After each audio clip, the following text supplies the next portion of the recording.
Bab 065. Kenapa kamu tiba-tiba jadi begini? Faris masih menatap wajah Amira yang diam di hadapannya. Laki-laki itu kini juga telah memakai kimono sama sepetri yang dipakai oleh istrinya. Ia ingin sekali menganggap perkataan Amira tadi sebagai candaan, akan tetapi hatinya tidak bisa membohongi kalau ia sakit mendengar itu. Bosan. Sementara itu wajah Amira terus menampakkan raut datarnya. Ia enggan menatap bola mata Faris yang terus menuntut jawaban. Faris masih menggenggam telapak tangan Amira dengan erat. Ia terus menerka dan menelisik adakah gerangan yang mengusik istrinya sehingga tiba-tiba jadi seperti ini. Ia rasa Amira begini karena hal yang baru saja diceritakan tadi.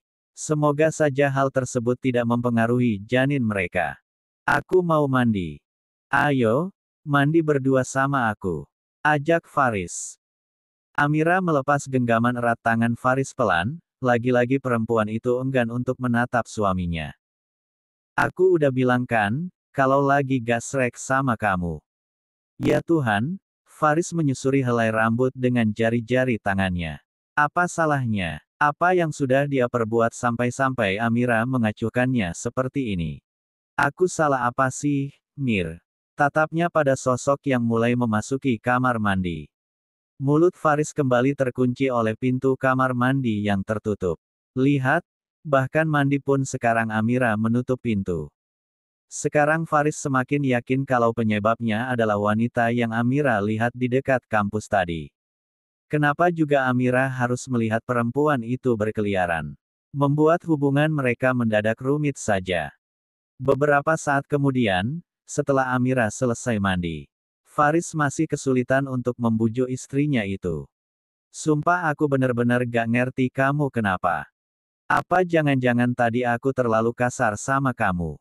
Makanya kamu mendadak bilang bosan. Mir, jangan jahat gini please. Aku bukan Joy Kinoshi yang bisa menebak-nebak hal-hal rumit begini. Dan, dengan sederet pertanyaan itu Faris pun masih tetap diabaikan. Ya, udah kalau gitu. Mungkin kamu butuh waktu. Aku mandi dulu ya, ujarnya pada Amira yang tengah menyisir rambut di depan meja rias. Dan, di saat itu Faris telah selesai mandi. Amira tidak ada di dalam kamar. Sepertinya sang istri keluar selagi ia masih mandi. Tubuh laki-laki itu kini hanya ditutupi oleh celana di atas lutut dan kaos lengan pendek. Biasanya Amira akan menyiapkan baju ganti untuknya, namun seketika istrinya itu mengabaikan dan mengacuhkannya. Arg, ada apa sih sebenarnya? Bosan. Faris menggaruk rambut basahnya kasar sembari melihat dirinya di cermin. Apa mungkin tingkah bumil salah satunya begitu, bisa tiba-tiba bosan terhadap suami? Yang ia tahu dari beberapa karyawannya, ibu hamil memang terkadang bertingkah manja dan terkadang manjanya bisa berlebihan kepada sang suami. Tapi kalau bosan, ayolah. Dia benar-benar jadi penasaran apa yang membuat Amira tiba-tiba bosan padanya. Entahlah dia benar-benar tidak mengerti. Semoga nanti saat melahirkan istrinya itu tidak seperti istri salah satu temannya yang diceritakan menjadi beringasan dengan menarik-narik dan memukul suaminya. Hei, seram juga. Saat itu menjelang tidur, lagi-lagi Faris berusaha membujuk Amira kembali. Ih, nggak usah peluk-peluk. Amira mendorong tubuh Faris hingga menjauh darinya. Rutinitas sebelum tidur Mir, aku mau elus-elus perut kamu, jelas Faris sembari memegang pergelang tangan Amira yang mendorongnya. Aku lagi gak mau dielus-elus. Anak kita. Sama, dia juga lagi gak mau dielus-elus sama kamu. Udah deh, jauhan dikit tidurnya. Faris menghela nafas berat. Kecewa, namun dia berusaha menahan diri oleh sikap aneh yang tidak dimengerti itu. Baiklah, lebih baik dia mengalah sekarang. Akhirnya dengan terpaksa laki-laki itu pun berbalik dan tidur dengan memunggungi tubuh istrinya. Nasib, nasib, gini amat nasib malam ini. Merasa hal ini sangat mengganjal, Faris menyibak selimut yang menutupi tubuhnya. Ia memperhatikan sejenak tubuh Amira yang memunggunginya. Istrinya ini sebenarnya kenapa ya Tuhan? Mir, aku benar-benar bingung sebenarnya kamu itu kenapa. Kasih tahu aku kalau ada hal yang emang mengganggu. Faris menghela nafas berat. Bosan. Jujur aku gak ngerti maksud perkataan kamu yang satu itu. Sekarang aku tanya, yang bikin kamu bosan mendadak sama aku itu apa? Melihat Amira yang tidak menggubris dan masih berbaring memunggunginya, Faris pun bertambah frustasi. Ya udah, mungkin kamu lagi butuh waktu. Ia berbisik di telinga Amira dan mengecup puncak kepalanya pelan. Selamat tidur, semoga mimpi indah. Faris kembali membaringkan dirinya, kali ia memeluk guling dengan erat. Mendingan daripada tidak sama sekali, istri tak mau dipeluk guling pun jadi. Akhirnya keheningan pun menyelimuti malam mereka. Mata Faris masih terbuka saat itu, entah karena selama ini sudah menjadi kebiasaan jika dirinya tidur selalu memberikan elusan pada perut istrinya, sehingga membuat ia meremas-remas tangannya yang terasa hambar. Faris menoleh ke belakang sejenak, apa mungkin Amira sudah tertidur? Ia ingin berbalik, namun segera mengurungkan niatnya. Takut, sang istri terbangun dan menolaknya kembali. Akhirnya laki-laki yang tengah dilanda kebingungan itu pun kembali pada posisi semula, sehingga mereka saling memunggungi. Dan, di saat matanya mulai terpejam, ia merasakan sebuah pergerakan dari arah belakang tiba-tiba yang membuat matanya perlahan terbuka kembali. Belum tidur Mir, ujarnya kaget saat menoleh. Bukannya menjawab, perempuan itu malah menurunkan wajahnya dan mengecup bibir Faris dengan pelan. Faris membelalak. Kenapa tiba-tiba? Tadi dia ditolak habis-habisan, sekarang. Ia pun memutar tubuhnya. Kamu udah sembuh. Maksud. Amira seketika menurunkan bibirnya kembali. Kali ini lebih lama. Gimana rasanya, setelah kecupan itu selesai? Enak, sahutnya cepat. Amira lantas menyunggingkan senyumnya. Gimana rasanya balik dikerjain? Apa? Enak? Kan rasanya dikerjain. Kamu sekarang tahu kan gimana perasaan aku tadi pagi? Dikerjai. Jadi ini balas dendam. Ya ampun, lucu ya bumilnya ini. Udah mulai berani ngerjain suaminya sekarang, ya, ujar Faris sembari mendongak menatap Amira yang berada di atasnya. Perempuan itu tak menggubris ucapan Faris. Ia malah menurunkan tubuhnya untuk bersandar di dada suaminya. Niatnya mau ngerjain sampai besok pagi, tapi nyatanya malah gak bisa tidur, gak tega sama kamu, ia mengelus-elus dada Faris dengan telapak tangannya. Bukan gak tega, nanti kamu malah kualat sama suami, tambah Faris.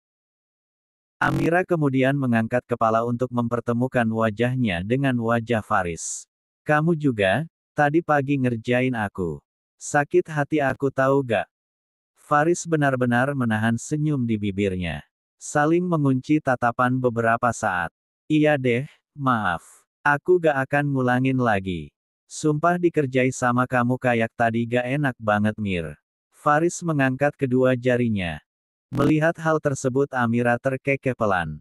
Kasihan yang baru saja dikerjai. Dengan bibir tersenyum ia pun mengelus kepala Faris yang ada di bawahnya. Aku juga minta maaf, karena udah bikin kamu kebingungan, ujar Amira. Jadi, kamu nggak bosan kan, sama aku? Tanya Faris menelisik. Dasar, bumilnya ternyata jahil juga. Bisa-bisanya ia tidak sadar kalau sedang dikerjai. Amira mengangguk pelan. Kedua tangannya kini menangkup kedua sisi wajah Faris. Padahal aku udah takut banget kalau. Maka belum selesai Faris menyelesaikan ucapannya kecupan bibir mungil itu kembali mengunci.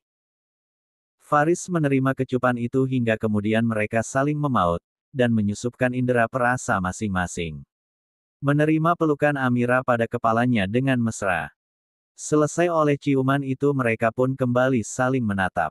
Lagi-lagi Faris memejamkan mata karena Amira mengecup seluruh sisi wajahnya, kening mata, hidung, pipi dan dagu tak luput dari sentuhan bibir mungil itu. Kalau dipikir-pikir lucu juga mereka hari ini. Saling mengerjai satu sama lain. Sudah seperti ABG yang baru bertumbuh. Hari ini, entah kenapa Amira agak merasa bosan. Jadi, siang tadi pada pukul 10 pagi dia sudah pulang. Hari ini dia memiliki 3 mata kuliah. karena hanya memiliki 2 mata kuliah yang harus dihadiri, sementara 1 mata kuliah lagi diganti pada hari lain karena dosen yang mengajar sedang berhalangan hadir. Jadi beginilah dia tengah tergolek di atas kasur sambil sesekali mengelus-elus perutnya yang semakin membesar. Sesekali ia meringis pelan karena gerakan janin di dalam perutnya terasa sangat lincah. Tapi, kata Beta itu bukan masalah, karena itu berarti tandanya janin yang ada di dalam perutnya sehat. Seneng banget sih dek, kenapa sih? Kok bisa kesenengan di dalam perut? Gerak-gerak terus. Gumamnya pada anak di dalam perut sembari elus-elus gemas. Tahu aja mamanya lagi bosan, mau hibur mama ya. Makin gak sabar nunggu kamu lahir. Sehat-sehat ya sayang di dalam perut. Karena terus merasa bosan berasa di dalam kamar, maka calon ibu muda tersebut beranjak dan turun dari ranjang. Ia kemudian keluar menuju pintu kamar dan kemudian menuruni tangga hendak ke dapur berniat ikut menyiapkan makan siang untuk anggota keluarga. Haha iya, senang ya Miss sebentar lagi kita punya cucu. Iya Del, jadi nenek deh akhirnya kita. Nenek gaul.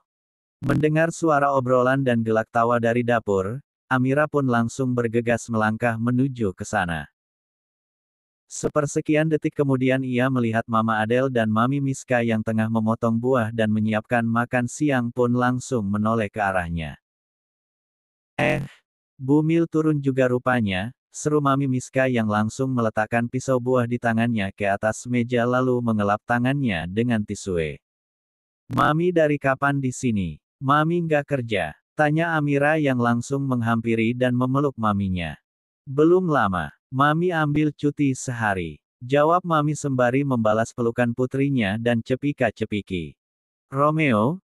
Gak diajak. Romeo masih sekolah. Gimana? Kamu sehat kan? Janin kamu sehat. Calon nenek itu pun langsung menurunkan tangannya dan membungkuk untuk mengelus-elus perut gendut sang anak. Kemarin sewaktu periksa sama Mbak Beta semua hasilnya baik, adeknya sehat, cuman jenis kelaminnya masih belum bisa diketahui, jelas Amira. Mami Miska pun mangut mendengar itu. Gak apa-apa yang penting kamu dan calon anak kamu sehat, ujarnya tersenyum. Gimana Miss? Gak sabar kan punya cucu? Timpal Mama Adele yang saat itu tengah menyusun makanan di atas meja. Dulu aja kamu ragu-ragu buat punya cucu, sindirnya kemudian. Lagu lama gak usah diingat deh, Del, sahutnya mengerling ke arah Mama Adele. Itu kan, dulu. Sekarang ya beda. Kamu gak ada rencana untuk berhenti bekerja. Mama Adele mulai lagi. Gak ada niatan gitu buat pindah ke sini. Enak loh Miss nanti waktu Amira lahiran aku bisa puas-puas main sama cucu. Pulang kerja nantinya aku juga bisa puas-puas main sama cucu. Kamu tenang aja kalau perlu nanti Amira sama Riz aku ajak pindah ke rumah aku, biar aku bisa puas-puasin main sama cucu, sambar Mami Miska tak mau kalah. Ia lalu kembali menatap perut gendut sang anak.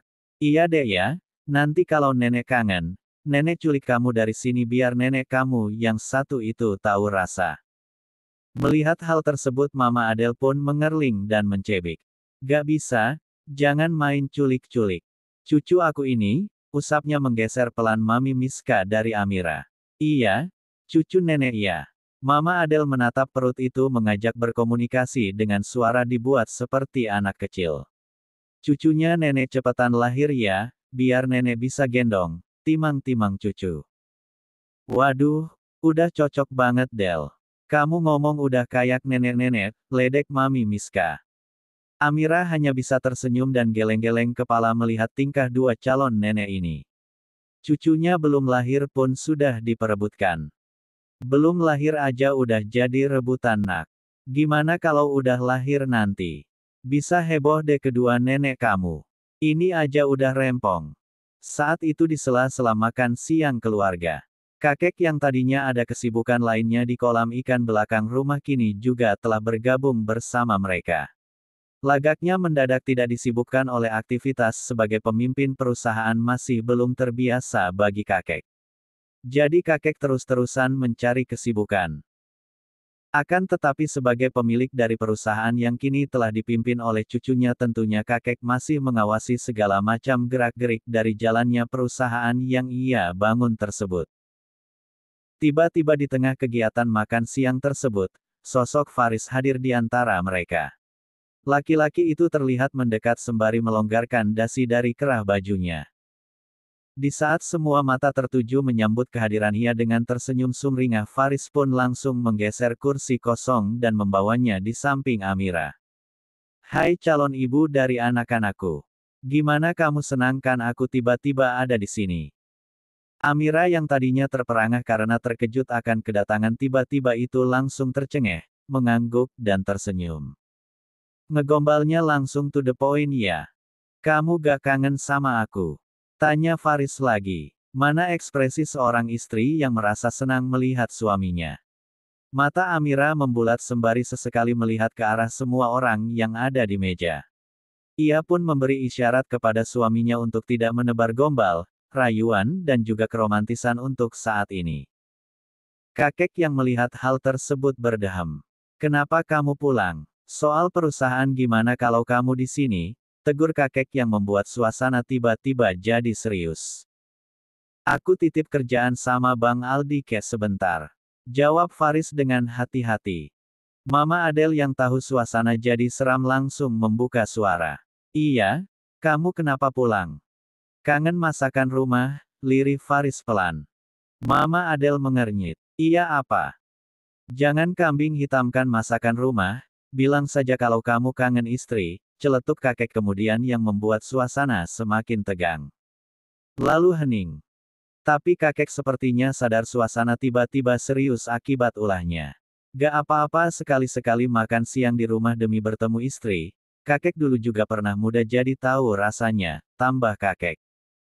Faris menarik nafas lega. Ia lalu menatap Amira. "Kakek kadang nyeremin ya."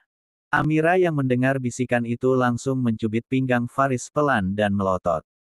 "Hati-hati kalau ngomong, nanti kakek dengar." "Iya, sayang," ujarnya meringis. "Senang kan aku ada di sini," bisiknya lagi. Tersipu-sipu menahan rasa senangnya, Amira pun langsung mengangguk kemudian sembari piring dan mengambilkan nasi untuk Faris. Kalau tidak ada orang pasti mereka sudah bermanja ria saat ini. Adek senang menatap perut Amira. "Senang ayah," cicit Amira dengan pelan menirukan suara bayi. "Senang banget ketemu ayah tukang gombal," ujarnya santai. Faris terkekeh mendengar itu. "Tukang gombal, tapi bisa bikin mama kamu jatuh cinta," bisik Faris lagi. Amira hanya bisa tersenyum menanggapi itu, punya suami ekspresif memang begini ya, selalu saja berhasil membuatnya berbunga-bunga. Dia jadi penasaran nantinya anak mereka kepribadiannya lebih mirip siapa. Beberapa saat kemudian setelah acara makan siang itu, di dapur. "Perasaan Faris waktu tahu perihal hubungan kamu dengan Joshua bagaimana?" tanya Mami Miska penasaran. Mendengar perkataan tersebut Mama menunduk. Dia kayaknya kecewa berat. Ini sudah kedua kalinya dia melihat ibunya seperti ini. Mama Adele menghela nafas berat, lalu mendongak. Tapi, untungnya hal itu nggak lama. Malamnya dia langsung bicara sama aku seperti biasa, karena kebetulan sepertinya dia ada masalah dengan. Ucapan itu tiba-tiba terhenti oleh Amira yang saat itu seketika masuk ke dalam dapur. Hari itu di kantin kampus seperti biasa, Amira yang tengah nongkrong bersama kedua sahabatnya. Tiba-tiba dikejutkan oleh kedatangan seketika Bianca di hadapan mereka. Perempuan berambut ikal tersebut berjalan mendekat dengan ekspresi tak terbaca. Naika memperhatikan, sembari bersidekap tubuh tinggi semampai gadis itu kemudian dengan santainya menarik kursi kosong dan duduk tepat di hadapannya. "Ngapain lo di sini?" ujar Tia yang kala itu duduk tepat di samping Amira. "Mau bikin ulah lagi? Gak kapok lo kemarin udah diserang sama Bumil." Bianca tidak menggubris itu, nampaknya dia sengaja mengacuhkan Tia dan lebih tertarik untuk bersitatap dengan Amira. Amira yang merasakan keanehan sikap dari wanita yang tiba-tiba bersikap tidak dimengerti itu pun sejenak menghentikan kegiatan makannya. "Sehat banget ya makanan lo?" Emang bumil makanannya harus yang sehat-sehat terus ya, ujar wanita yang sedang bersidekap tersebut tanpa basa-basi sembari menatap lauk-lauk beserta sayuran di kotak bekal Amira. Sahut Amira singkat, tanpa ingin banyak menyahuti Bianca. Suasana di meja tersebut kemudian hening, hanya terdengar suara-suara bising orang-orang dari sekitarnya. Dua orang di kedua sisi Amira masih menatap bingung apa keperluan Bianca sebenarnya menghampiri mereka, sementara Amira hanya mengalihkan pandangan karena malas beradu mata dengan sosok yang pernah membuatnya naik darah tersebut. Akhirnya karena merasa bingung oleh sikap Bianca yang tidak juga menyampaikan apa tujuannya. Amira akhirnya benar-benar meletakkan sendok yang ada di tangannya kembali ke dalam kotak makanan. Ia kemudian menghela nafas jengah memandang Bianca yang terus-terusan melirik tidak tahu apa tujuan jelas sebenarnya. Mau apa sih sebenarnya? Tanya Amira.